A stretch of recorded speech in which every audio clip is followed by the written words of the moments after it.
Following the performance of Wikki Tourists and Kwara United in the MPFL right now, the management of those two clubs have actually sounded a note of warning by giving ultimatum to those two clubs. 2 matches ultimatum given to them. We'll be starting with that story. Welcome you on the show, 360 Sport on Trust TV. I am Adeni Ajishafe. We quickly look at stories trending in the world of sport. I have Yusuf Akogu with me. Good to have you, Yusuf. Always pleasure to be here again. Let's start with our story. MPFL Wikki Tourists, Kwara United crew get 2-match ultimatum. Well, last week it was Nasarawa United who got 3-match ultimatum. But now, Wikki Tourists, Kwara United, they've been issued this particular ultimatum. Get to go, rather 2 matches, get to win, or you are booted out. That's the coaches of those clubs. Yes, it's always, like that. When the team is not performing, the coach always, they get the boot. I think this will, make them to sit up. They've not really done so well this season so far. Nasarawa United, Wikki Tourists, and Kwara United. I think Kwara United they lost one of their games, a home game to Bendel Insurance, in I think week 2 or week 3, if I can remember. So I think it's going to be a wake-up call for them. The coaches will have to sit up, maybe introduce more new tactics into the team, and again, and see what they can do. But again, the management of those clubs also need to support the team as well. It's not enough for you to give the coach ultimatum. You don't expect the coach to perform, but you're not, giving him the needed tools for him to do his job.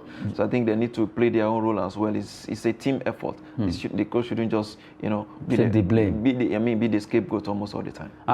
But trusting on what you just said, like Wikki Tourists coach, Wikki Tourists, after the letter was served, a lot of people tried to interview the coach, and that's Kabiru Dogo, like he's not aware of any ultimatum. But the letter came out talking about Wikki Tourists signing a 2-match ultimatum, and he said, well, he didn't receive any letter, ultimatum, but the letter was actually out. Out in the media. Yes. Yes, sometimes some of these coaches have a way of, evading, media. Maybe that's his own way of. That's the letter there coming from Wikki Tourists. Exactly, and signed by Adamu Idris Pali, that is the secretary of the club. So I think we've had cases where some coaches in Europe, like Mourinho, for example, were fired on the road. On the road. On the road.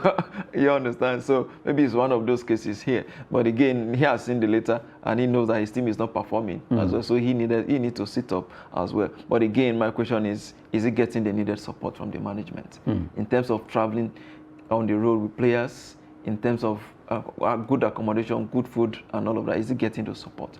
Because according to how him, much is it paid? Are the player bonuses and entitlement be given to them as at when? He said he's not responsible for lack of good performance.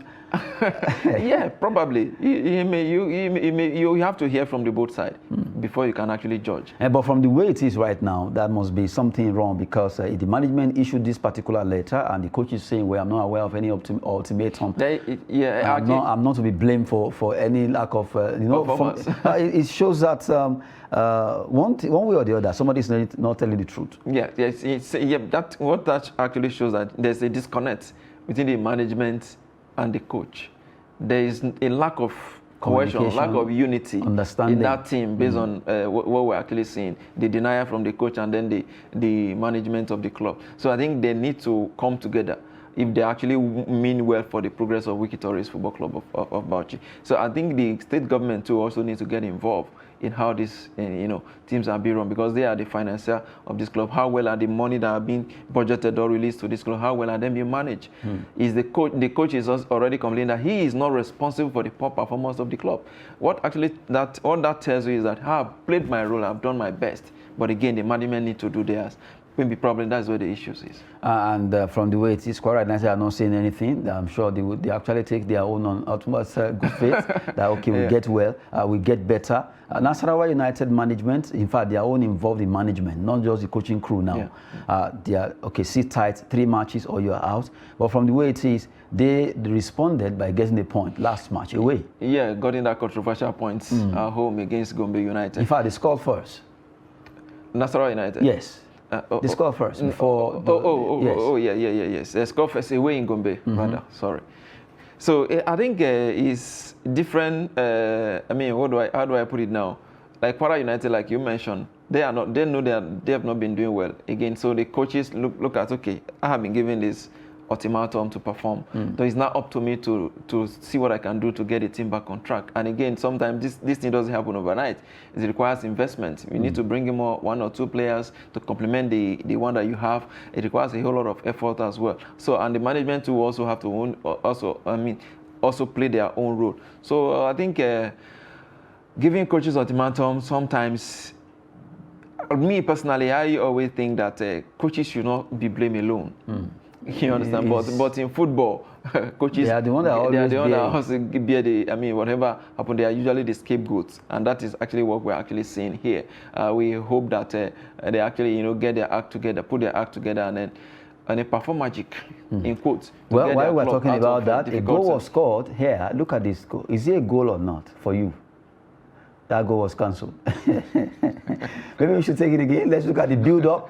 The build-up to that particular goal. Yes. Right now, Doma United scored. Look at it. So what happened here? Now look at it. I'm not sure. I can't see any infringement. I cannot see offside. Okay.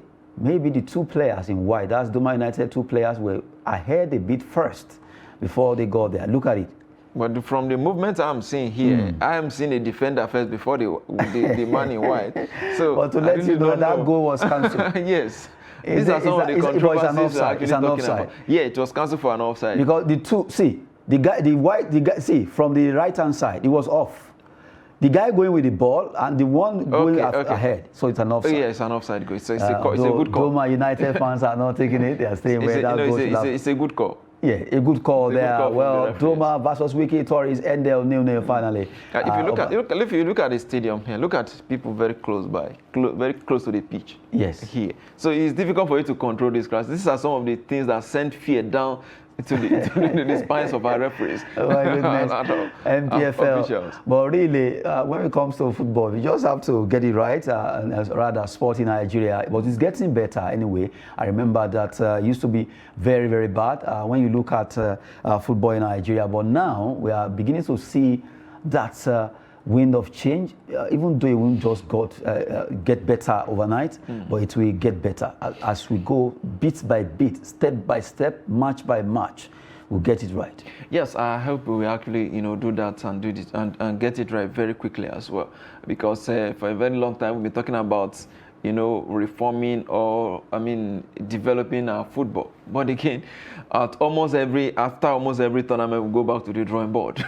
I wonder whether there's still space. This time around, but to be serious, this time around, things are different. One, I love the fact that IMC came up with that 3-point deduction. It has been they will fine you 3 million, 5 million. But now when you know this is an abridged league, you are still fighting to even make the top 3 in your group to qualify for Super 6. And IMC wants to deduct your 3 points. You will not want that to happen. So each club will talk to their fans. Please don't be unruly in your behavior. Aside that, ref that have always been either cajoled or intimidated or find a way to buy them, clubs now giving them money or all that. Now, their money, is being paid directly to their account. They get the indemnity instantly. So if you now go out there to do what is not supposed to be, to call for any unwanted call that you make, you will be sanctioned. Yes. And it's happening. Yeah, it's happening. We saw it in the Niger Tornadoes Rivers game when the referee was sanctioned. But again, you can't rule out the bad eggs. Yeah, but no matter how, the bad eggs will be reduced. Yes, so from what we have seen, I think there's a lot of improvement. You have to give it to IMC, a lot of improvement. But again, there's still more to be done, like I said earlier. And this investment and this improvement, it should be consistent. When was the last time? When was the last time MPFL team got a grant? 10 million naira. The problem is this. The problem is that sometimes our institutions are tied to individual. Maybe the person that is there right now is doing well. What happens when he leaves? That's another problem. That's another sustainability. Now we need to sustain whatever we bring. Yes, let it be institutional. That this is a policy that whoever comes should actually work with this policy. It shouldn't be tied to individual alone. I think that is where the issues are. Okay, while we are talking about the MPFL, we have Jeremiah Omani joining us from the way it is. It seems we have the media officer of Bende Insurance joining us. That's Kehinde Osagede. Good to have you, Kehinde. Oh, well, a little, Jeremiah Money, well, good to have you. A little mix up there, but we're expecting Kehinde to also join us. But this is Jeremiah Money joining us from Ado Ekiti. And right now, Jeremiah, good to have you. I'm the player joining you, Aji Shafe. Good one. Morning, talking about the MPFL, Wikki tourists, Kwara United. They've been given 2-match ultimatum, and right now is joining. You know, Nasarawa United were also giving 3-match, although Nasarawa responded with a draw over the weekend. But Wikki tourists and Kwara United, that particular 2-match ultimatum, the coach of Wikki tourists say, well, he's not aware of any ultimatum, and neither is he to be blamed for the poor performance coming from Wikki tourists. Yeah, in time past, coach of Wikki tourists, Kabiru Dogo, is one of the most tactical coaches we've actually had in the country. You know, don't forget that he was with, at one time, he was with Sunshine Stars before he moved to Wikki tourists. But you know, the way it is, sometimes even the best hands do have problems, and that's one of the problems Wikki tourists is really facing at the moment. I felt that it's just something, because of the fact that it's an abridged season, every club wants to be at the top, because you can't afford to be fighting with the last 5 games of the season, because abridged season is kind of really short, and you can't really take any risk at the moment. So I think that's one of the problems these clubs are really having right now, trying to put a pressure on their team to get themselves back. And yesterday's game, it was actually a very tough one for them. They couldn't go past in the Northern Derby. It ended in a barren draw for them against Doma United. And now to look at it at the moment, for me, Wikki tourists is having a very, very bad time, just like Kwara United. But I felt that with that 2-match ultimatum, I felt a lot of things will be done.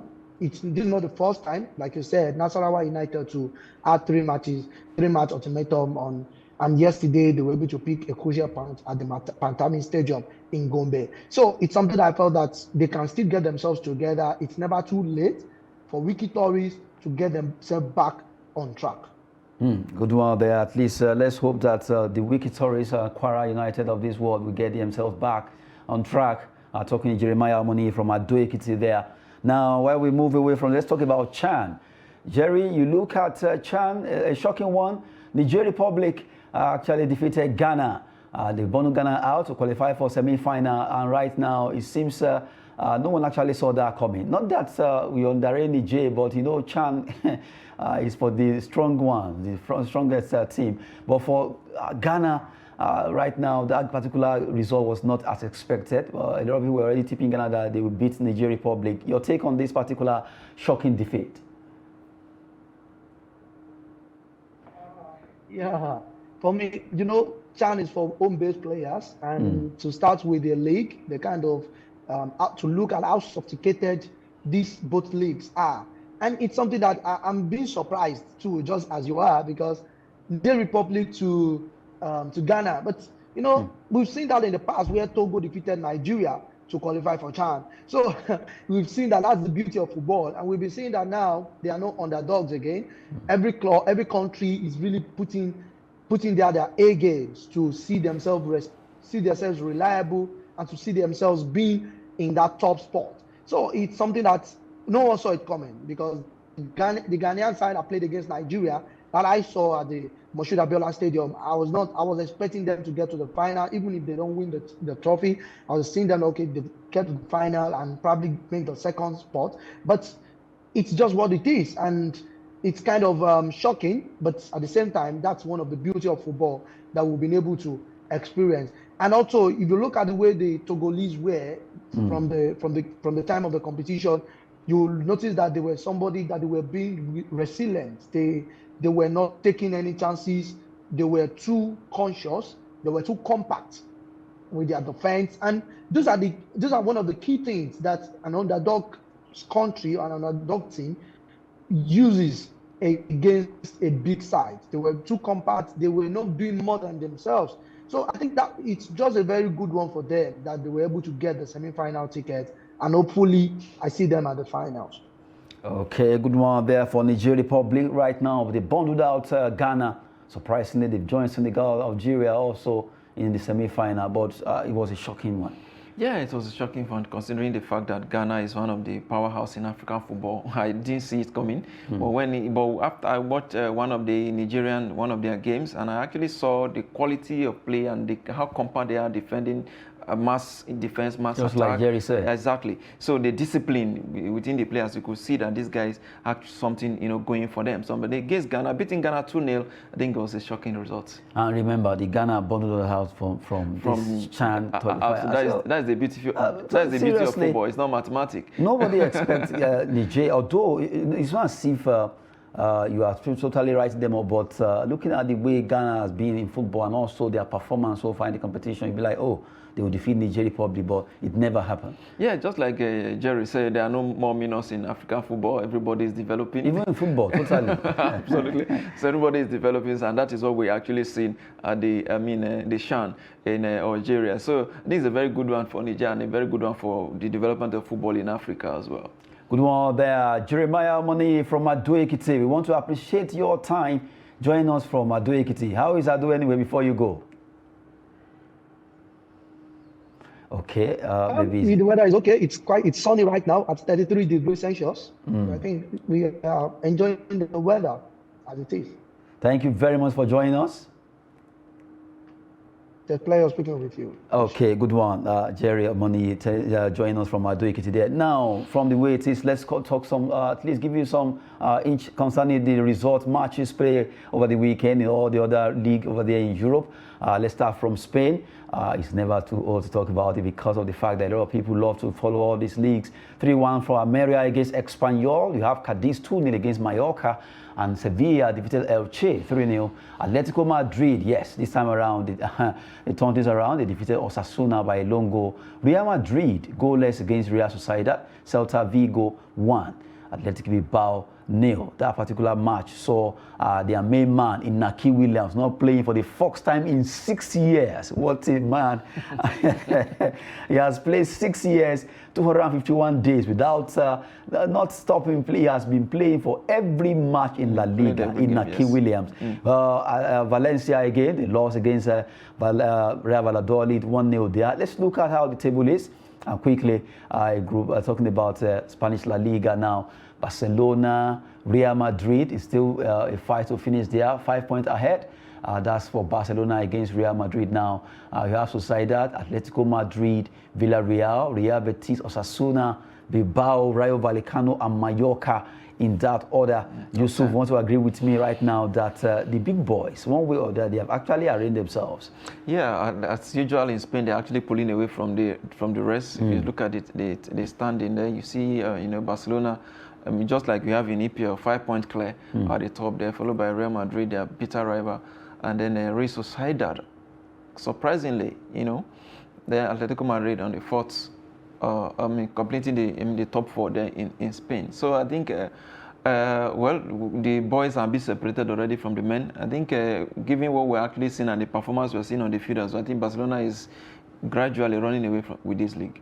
Well, Barcelona gradually running away, but still a marathon. 20 more matches to go for Barcelona and Real Madrid. At least they have to play 38. They play 18. So if you deduct that, you get 20. And others also will not be resting. The likes of Sociedad will actually have 39. Be hopeful that they can also get to close the gap. You have Atletico Madrid, Diego Simeone, who will be leaving at the end of the season. You can also work hard or harder or smarter, whichever way you want to take it. Villarreal is there. Betis is also there fighting for honors. Now let's look at the likes of Valencia and the second part of the table. Surprisingly, Valencia, Sevilla, they have already started moving up. They have Sevilla in 13th and Valencia in 14th. Girona, Almeria still ahead of them. You have Elche, Getafe, Cadiz, Elche. So far, this is just 6 points from 19 matches. They can't withdraw. They just have to play the remaining matches from the way it is right now for Valencia and Sevilla. What's your take on this? Looking at the fact that these two clubs are always among the big boys, but this season seems not to be going well for them. Yeah, they are a mid-table team. Sometimes you see them finishing in the top 6, top 8 as well. So I think this season appeared not really to be going well. It's not only in Spain, even in England. You see the clubs like Leicester City, Southampton, not really doing well in the league. So I think it's but they are not in the same. They are not in the same category when it comes to La Liga. Sevilla, Valencia, they are among the big boys. Yeah, but they never win the league. They are always there to compete, but they never win the league. But in England, Leicester City did it in 2012. I can't remember. But again, I think they are coming up already, so they are gradually picking up, and I think it's going to take a whole lot for them to get into the top 4. Well, before we go, let's just give you the fact that Chelsea, they are in talks right now. Chelsea are in talks for Benfica, Enzo, to join them. From the way it is, he will be joining them if everything goes well. They want to buy him, and they are trying to close this particular deal before the window, transfer window closes on Tuesday. That would be nice for Chelsea, really getting all the player they want. They just signed another player 2 days ago, and from the way it is, Chelsea are really ready to close the gap on all these players they want to sign. Jonjo Shelvey will be joining Nottingham Forest. They are on the verge of signing Jonjo Shelvey right now for Newcastle, talking about that. And also Tottenham Hotspur are working to sign Birmingham City midfielder Joe Bellingham. All these players, they want to move, and that's to let you have a feel of those transfer stories. Now, for Yusuf Akogu, I'm sure Manchester United, your club, they are not signing any player. I think Chelsea, they're actually in a race to change the whole 11. And it's going to work for them. It might not be now, but watch out. Yeah, it's going to take a while. Maybe next season. It's going to take a while for these players to gel. Okay, we just have to go right now. Yusuf Akogu has been the one talking, and also we have Jeremiah Money join us. I am Adeni Ajishafe. Thanks for watching.